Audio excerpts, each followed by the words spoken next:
تصوف کیا ہے اور زندگی میں اس کی کیا اہمیت ہے، اور خود زندگی کی اپنی کیا اہمیت ہے؟ حضرت موسیٰ علیہ السلام نے اللہ سے پوچھا کہ فرعون کے ساتھ کیا سلوک کیا جائے۔ اللہ نے فرمایا اسے ہماری طرف ڈسپیچ کر دو۔ آپ نے پوچھا اس کے بعد کیا کریں؟ اللہ نے فرمایا پھر آپ بھی ہماری طرف آ جائیں۔ تو بات اتنی ساری ہے کہ ہم زندگی میں پہلے دوسروں کو بھیجتے ہیں، پھر خود چلے جاتے ہیں۔ ایک شخص باپ کے فوت ہونے پر بہت گھبرایا۔ گرو نے اس سے پوچھا کیوں روتے ہو؟ کہنے لگا والد فوت ہو گئے ہیں۔ کہا گھبراؤ نہیں، تم بھی آخر اس کے پاس پہنچ جاؤ گے، جلدی ملاقات ہو جائے گی۔ ساری کی ساری زندگی 2 مرتبہ جدائی ہے، بلکہ کئی مرتبہ جدائی ہے۔ حقیقت یہ ہے کہ زندگی ہمارا عمل نہیں، پیدا کرنا ہمارا عمل نہیں، مرنا یا مارنا ہمارا عمل نہیں۔ اصل میں زندگی کا آغاز اور انجام ہمارا نہیں، کسی اور کا عمل ہے۔ اس آغاز اور انجام کے درمیان صرف ایک بھرم ہے کہ ہم عمل کرتے ہیں، لیکن وہ عمل بھی ہمارا نہیں۔ جس ذات نے ان دونوں سروں کو مقید کر رکھا ہے، اسی نے درمیان میں آزادی کا تصور دے رکھا ہے، ورنہ آزادی ہے ہی نہیں۔ اگر کوئی فرد صبح گھر سے نکلتا ہے اور شام ڈھلے لوٹ آتا ہے تو اس کی آزادی کیا ہے؟ جب آنا اور جانا دونوں پابند ہیں تو کیا آزادی ہوئی؟ یہ ایک پردہ ہے، بھرم ہے کہ ہم غلامی کو آزادی کے تصور سے گزار رہے ہیں۔ اصل میں یہ آزادی نہیں بلکہ غلامی ہے۔ جس نے یہ سمجھ لیا کہ یہ غلامی ہے، وہ تو زندگی غلام بن کے گزارے گا، اور اسی کے لیے یہ سارا کھیل ہے۔ اب آپ اس حقیقت کو پہچانو کہ آپ کی اس زندگی میں آپ کا اپنا کیا ہے۔ آپ کے اندر آپ کا کچھ بھی اپنا نہیں ہے۔ جب بینائی وہ اللہ دے، چہرے بھی وہ بنائے، محبت بھی وہی عطا کرے، عقل بھی دے، خیال بھی دے، صحت بھی دے، تو یہ سب اسی کا تو ہے۔ آپ کی اپنی ملکیت کچھ بھی نہیں، چاہے افکار کی ملکیت ہو، کردار کی ملکیت ہو یا فقر کی ملکیت ہو، یعنی کوئی بھی ملکیت ہو، آپ کی اپنی نہیں، بلکہ آپ اپنی ملکیت کی ملکیت ہیں۔ زندگی مالک نے بنائی ہے۔ صاحب فقر یہ پہچانتا ہے کہ ہماری زندگی ہماری نہیں۔ یہی پہچان تصوف کی ابتدا ہے، اور یہاں سے فقر شروع ہوتا ہے۔ تصوف وہ علم ہے جو ہمیں اس حقیقت سے آشنا کرتا ہے کہ یہ زندگی ہماری نہیں ہے، زندگی کسی اور کی ہے اور گزار ہم رہے ہیں۔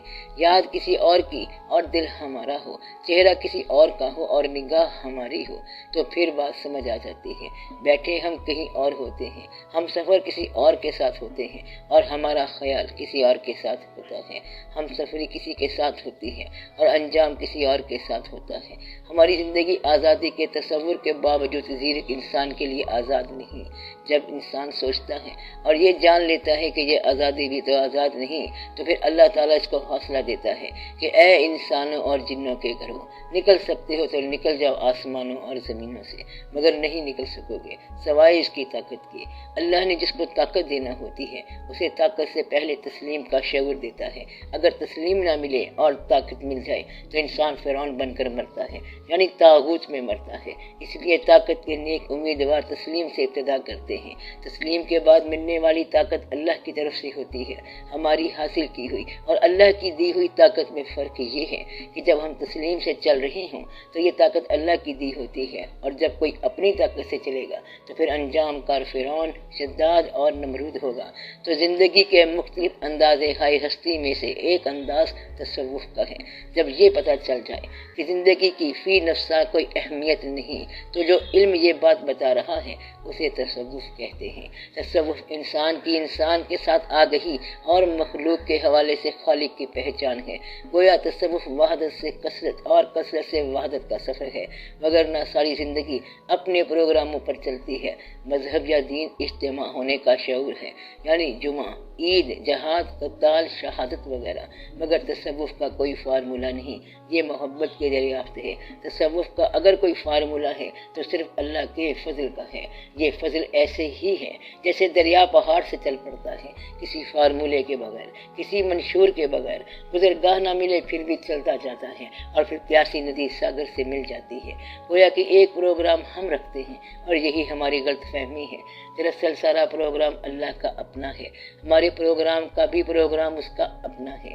ہم جس ذہن سے یہ پروگرام بناتے ہیں وہ بھی اسی کا عطا کردہ ہے۔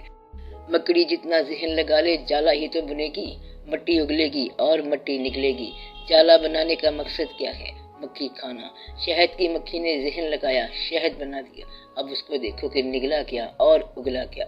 یہ سب اللہ کے پروگرام کے مطابق ہو رہا ہے۔ تصوف دراصل اپنی زندگی میں اللہ کے عمل کو دریافت کرنا ہے یا اس کے عمل کے حوالے سے اپنی زندگی کو دریافت کرنا ہے۔ تصوف کی بڑی اہمیت ہے، بلکہ تصوف ہی زندگی ہے۔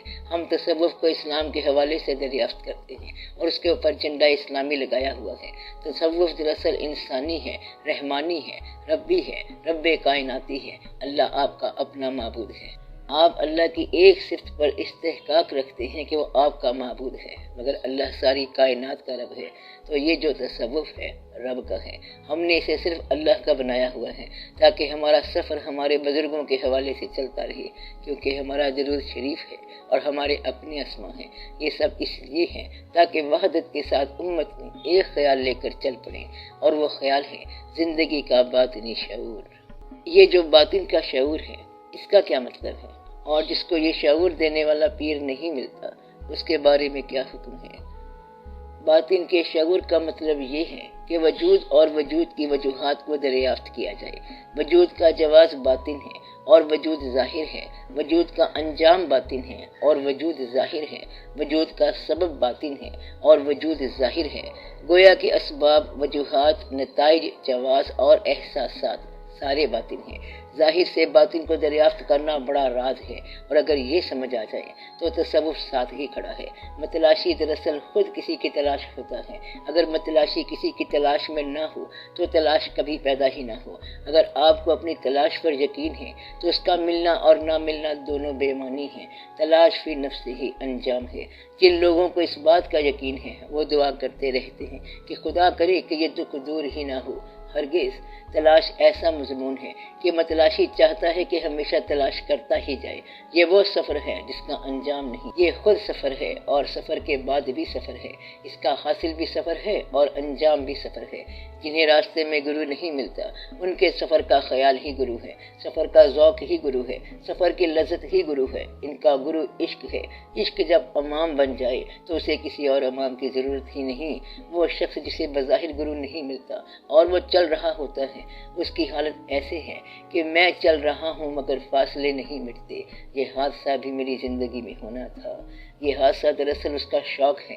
ایسا انسان برکت والا ہوتا ہے۔ اگر وہ چراغ آرزو جلتا رکھے اور اسے بجھنے نہ دے تو وہ پیروں فقیروں سے آگے گزر جاتا ہے۔ یہ وہ عشق ہے جس کی ایک ہی جست نے طے کر دیا قصہ تمام، وہ تمام فاصلے طے کر جاتا ہے۔ دعا کرو کہ ایسے شخص کو پیر نہ ملے جس کا شوق زندہ ہے۔ دراصل شوق ہی پیر ہے۔ یہ دیکھو کہ اس شخص کی کیا خوبی ہے کہ اسے اتنا بڑا مرتبہ تو ملا، پیر نہیں ملا۔ وہ خوش قسمت ہوتا ہے۔ پیر کا ملنا خوش قسمتی ہے۔ پیر آپ کے شوق کی زلف میں سنوار دیتا ہے، اور اگر پیر نہ ملے تو شوق والہانہ انداز اختیار کر کے فاصلے طے کر جاتا ہے۔ وہ جذب بن جاتا ہے، جنون بن جاتا ہے اور سب کچھ طے کر جاتا ہے۔ لہٰذا یہ دو صورتیں ہیں۔ وہ بڑی قسمت والے لوگ ہیں جنہیں پیر نہ ملے، اور جنہیں مل جائے وہ اپنی جگہ قسمت والے ہیں۔ وہ سب کچھ پیر کے حوالے کر دیتے ہیں، جیسے بیماری کو ڈاکٹر کے حوالے کر کے مریض خود سو جاتا ہے۔ اب اصل بات یہ ہے کہ کھیل پیر کے لیے نہیں بلکہ قادر کے لیے ہے، اور قادر سب کچھ جانتا ہے۔ آپ کے سفر کو جانتا ہے، آپ کے مقصد کو جانتا ہے، آپ کی نیت کو جانتا ہے۔ آپ اپنی مرضی کو تقدیر سمجھ لیتے ہیں، حالانکہ تقدیر آپ کے پیچھے لگی ہوئی ہے۔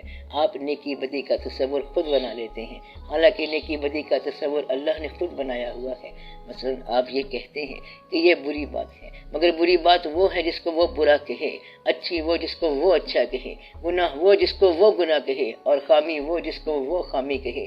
ایک آدمی بڑا خوبصورت ہے، اور اگر اپنے صاحب کو پسند ہی نہیں تو پھر کیا خوبصورت ہے؟ بات تو کوئی نہ بنی۔ اس کی تعریف یہ ہے کہ اسے قبول کرنے والا عشق موجود ہو۔ وہ حسن کے جسے عشق نہیں ملا، اس حسن کو ہم کیا کہیں سوائے محرومی کے۔ اور اگر حسن نہیں ہے اور اسے عشق مل گیا تو عشق کا ملنا ہی حسن ہے، ورنہ وہ حسن محرومی ہے۔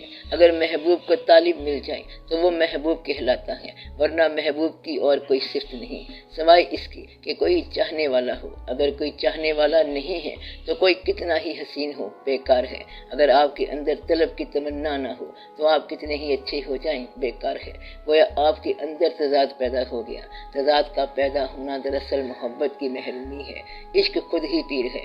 حضرت میاں میر رحمت اللہ سے کسی نے آ کر کہا کہ کہ آپ کا مرید کہتا ہے میرا پیر اللہ ہے، آپ نے فرمایا میں نے اسے یہی تو تعلیم دی ہے کہ پیر اللہ ہے، یعنی اگر اللہ نہ ہو اور اللہ کا شوق نہ ہو تو پھر پیر کدھر سے آیا؟